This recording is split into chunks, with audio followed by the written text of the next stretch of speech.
भारत के सबसे ज्यादा मुआवजा लेने वाले अदाकार एक फिल्म में काम का 300 करोड़ लेते हैं।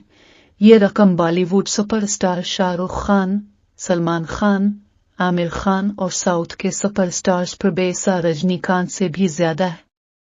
यह खतीर मुआवजा तेलुगु फिल्मों के सुपरस्टार अल्लू अर्जुन लेते हैं और उन्होंने पुष्पा 2 में काम के 300 करोड़ रुपए लिए थे, जिसके बाइस वो इस वक्त भारत में सबसे ज्यादा मुआवजा लेने वाले अदाकार बन गए हैं। याद रहे कि बड़ी फिल्में जैसे जवान और कुंगोवा का बजट 300 करोड़ रुपए था, जो कि हर तरह से एक बड़ी रकम है। तो इस अंदाजा लगाया जा सकता है कि अल्लू अर्जुन भारत में एक फिल्म का सबसे ज्यादा मुआवजा लेते हैं।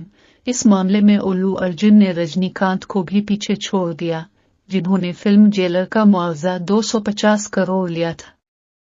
वाज़ेह रहे कि बॉलीवुड के बड़े स्टार्स शाहरुख और सलमान खान ने अपनी बड़ी हिट फिल्मों का 150 से 200 करोड़ तक मुआवजा लिया, जिसमें इनका मुनाफा भी शामिल है, जबकि आमिर खान ने अपनी 2017 की फिल्म दंगल का मुआवजा 230 करोड़ रुपए लिया था।